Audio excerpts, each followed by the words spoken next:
Hello my friends, welcome to my new YouTube video. Did you notice any difference?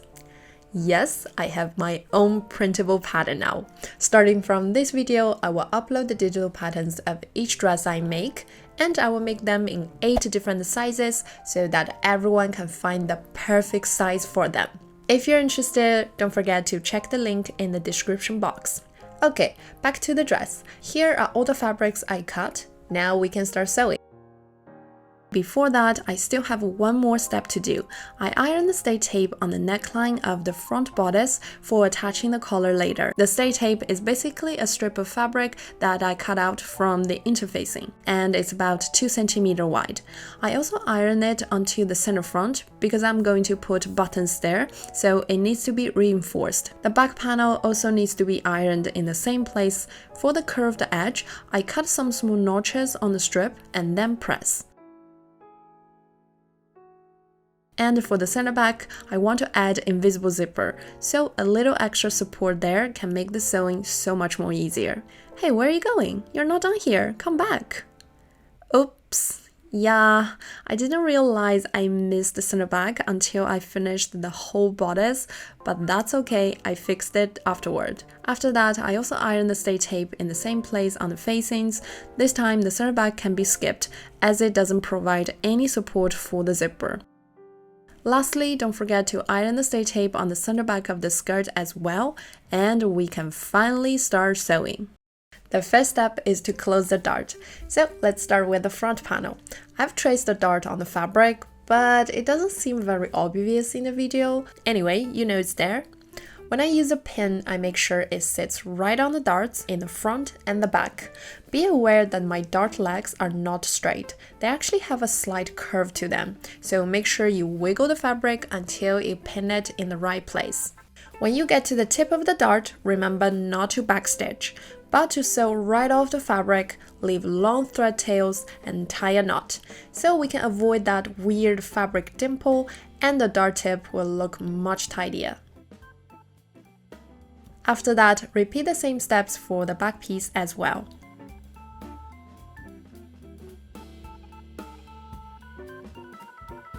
Then put the front and the back pieces right sides together and stitch on the shoulder and the side seams.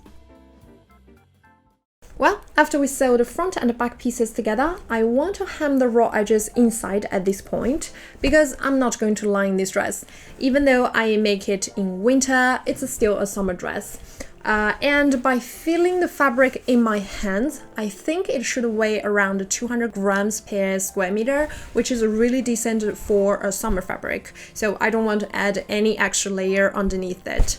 If you have an overlocker, then you can overlock the edge directly, but I know lots of people don't, so I want to show you a more professional, high-end way to do it, which is to use, which is to use this kind of ribbon tape or bias tape or any other similar materials you want to use. All we need to do is to put a seam allowance in between the folded tape and top stitch it.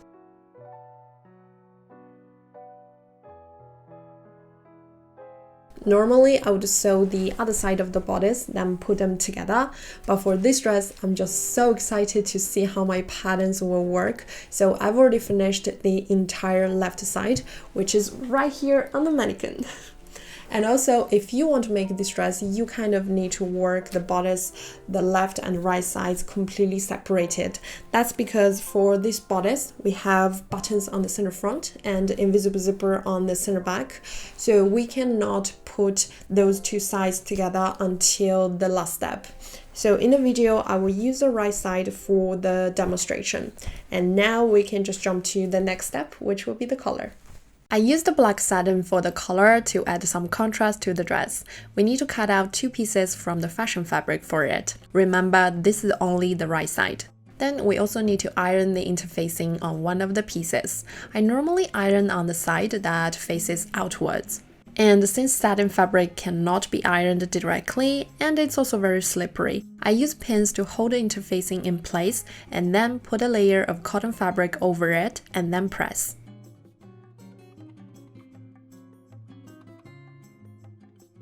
Then our collar panel is ready.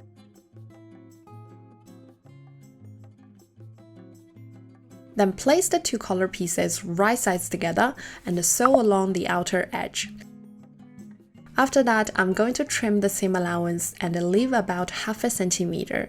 Because the collar has a curved seam, after we get rid of some extra fabric, the collar will lay much flatter. Then I also trim the fabric around the corners. The satin fabric I used is a little bit too thick, so no matter how hard I try, the corner is not going to be very pointy, but I'm happy with it. Then I just iron the collar flat and we can attach it to the bodice. By doing it, we first need to prepare the facing. It's really simple. I just sew the front and the back facings right sides together along the shoulder seam. Now we can assemble everything together. I lay the bodice flat and pin the collar along the neckline.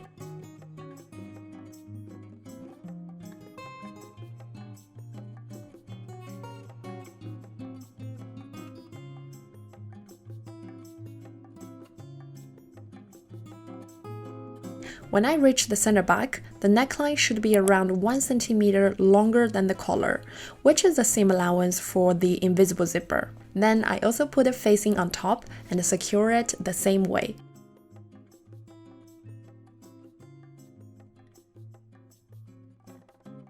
After I finish the neckline, I pin the bodice and the facing along the center front as well and eventually sew them all together.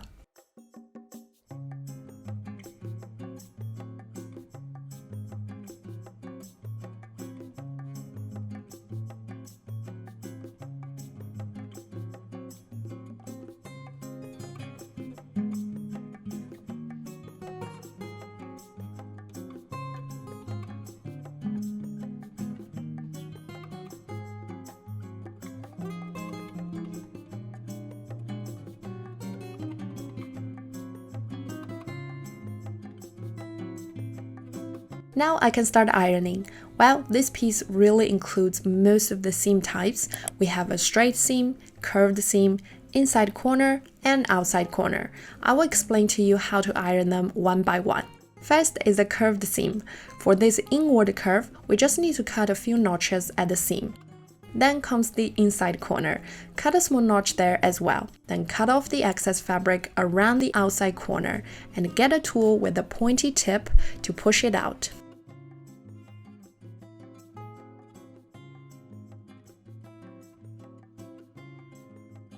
Then we can do the actual ironing. Keep in mind that I'm not ironing the collar here, but the bodice instead. And once I'm done, the collar will naturally flip over. Then for the straight seam, we first iron the seam allowance open from the inside and then iron the surface from the outside.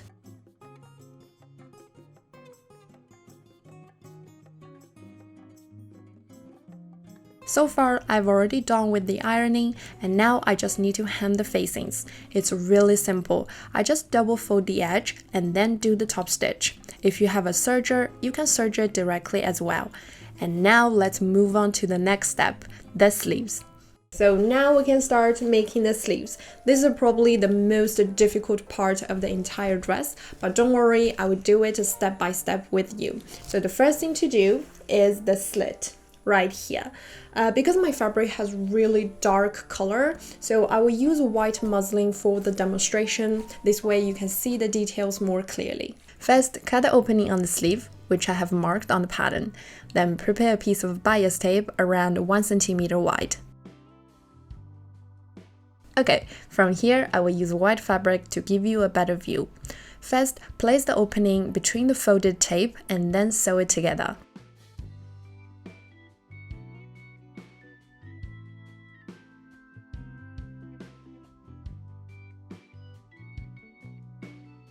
When you reach the center of the opening, lift the presser foot and turn the excess fabric to the back and continue stitching.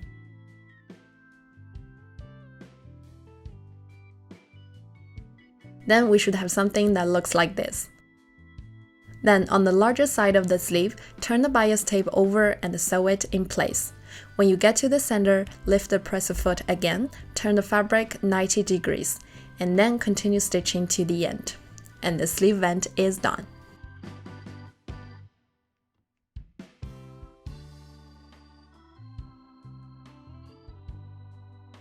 Well, once the slit is ready, we can start gathering the fabric. I've already marked the position of the gathering on the patterns, so now all we need to do is stitch 2 parallel lines in those positions. Remember not to backstitch at the beginning and the end.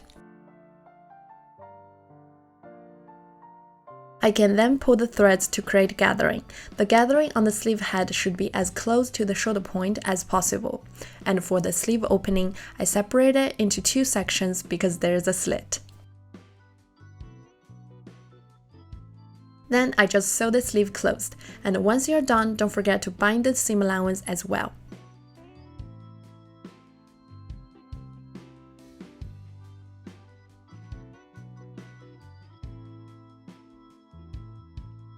For the cuff, I use the same black satin as the collar. I also iron the interfacing on it. And now I'm going to fold it in half and sew it closed. But be aware to leave a 1 cm gap on the edges. Don't stitch all the way through.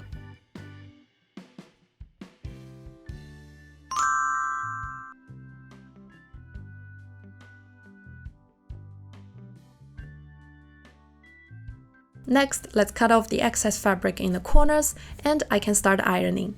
Again, this fabric cannot be ironed directly. It must be covered with a layer of cotton first.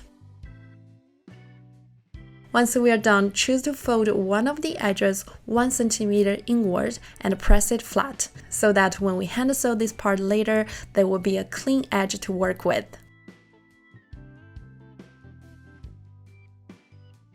The next step is easy. I pin the unfolded cuff and the sleeve opening right sides together. You can adjust the gathering so that the sleeve opening is as long as the cuff. But be careful, the gathering on this sleeve should be distributed the same as the other sleeve, especially the amount of the gathering on each side of the slit. Otherwise, the sleeves may twist in different directions when you wear the dress.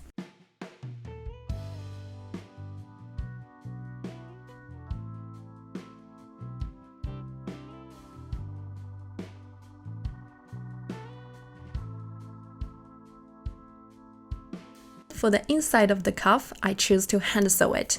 Before you sew, you can secure it with pins as I did here. I will also link the hand stitch tutorial in the description box. I learned how to do it from this video as well. It's very simple and detailed. Because this fabric I choose for the cuff is really slippery and it will be really tricky to top stitch on it, especially if you want to stitch a perfectly straight line.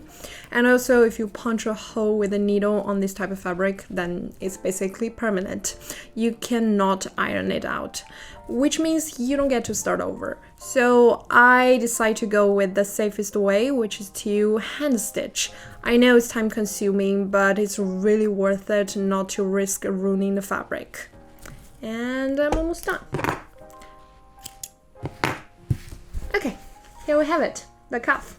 It looks pretty nice. And I think now we can attach the sleeve to the bodice. By doing that, I insert the sleeve into the armhole and pin them together from the inside. Because of the gathering on the sleeve, I secure the underarm point first, then the shoulder point, and after that, just pin them together along the edge.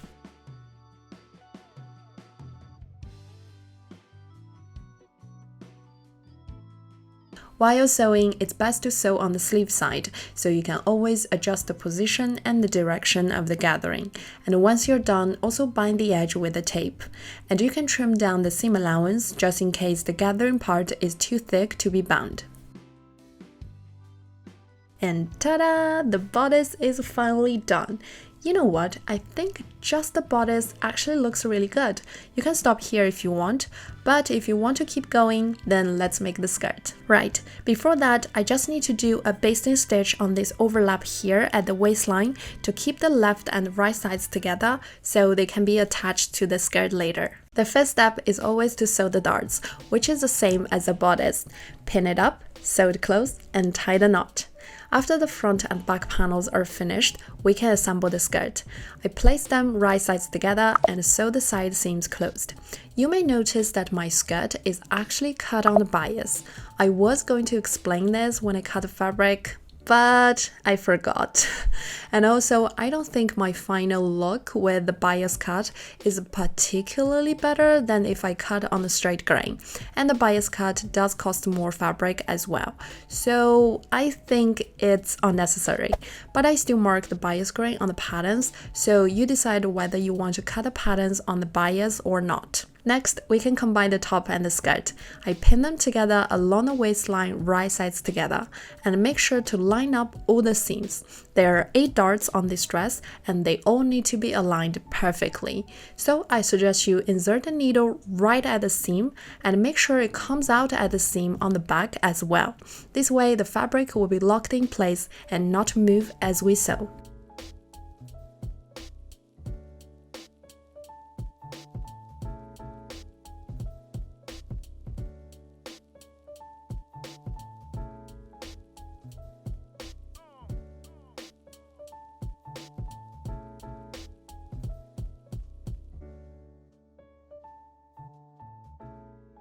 The same steps again, cover up the raw edge with the tape, but this time I left a small gap at both ends near the center back. Otherwise, with all that fabrics that pile up, and then plus the zipper, it will become really bulky, and the usage of the zipper will be affected as well. Next, I'm going to install the zipper. First of all, I'm really sorry for this cold, heartless light. It was really late at night and I was so confident that I could finish this dress in one day. Anyway, in the first step, I'm going to sew the center back closed, but not stitch all the way up. Just get to the point where the zipper stops. I've marked it on the pattern as well.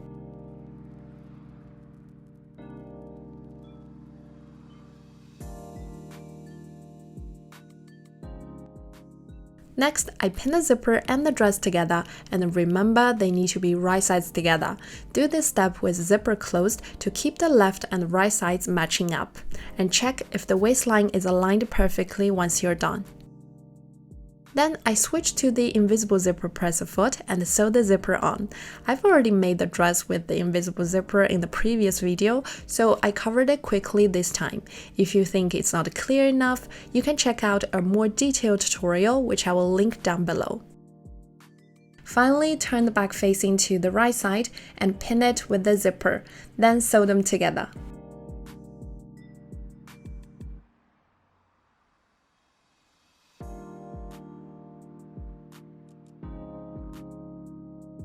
After I sew the zipper, I also bind the edges of it. And remember to leave a 2 cm gap at the bottom of the skirt so that the seam won't be too thick when I hem the edge, which I did by double folding it and then top stitching. And we're not done yet. I still need to sew on buttons, but I was too tired at this point. All I want to do is to throw myself on the bed. So see you tomorrow.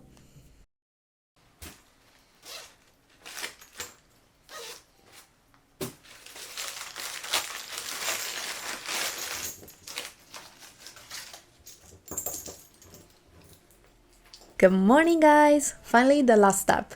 I planned to put 4 buttons here, but the one I got is just way too big, so I only put 3 of them. And when I sew, I make sure to catch both layers of fabric, so I sew the center front closed at the same time. Anyway, there's a zipper in the back. The buttons are just for decoration. Once we finish here, we can move on to the cuff. And I promise you it's the last part. We are almost there. So here's my cuff. I've already closed it by hand stitch, and I didn't mark how much you need to overlap it on the pattern. You can decide based on your own preference. Me personally, I want a really tight cuff, so I made it wide enough for my fist to go through. You cannot go any smaller than this.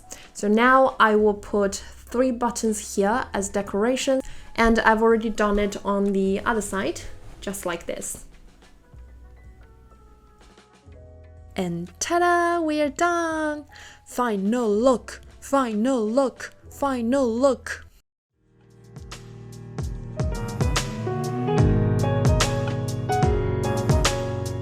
Whoa, there's a sweet melody I try to ignore, and it sounds just like a knock on the door. So, what do you think? I put so much effort into this dress because this time you guys will be using my exact same patterns, so I want to make sure everything is perfect. I did 3 prototypes to test the pattern before the final version is printed, and I really like how this dress turned out. If you do too, you can check the link down below and try it out yourself. Well, I hope you enjoyed today's video and see you next time. Ciao!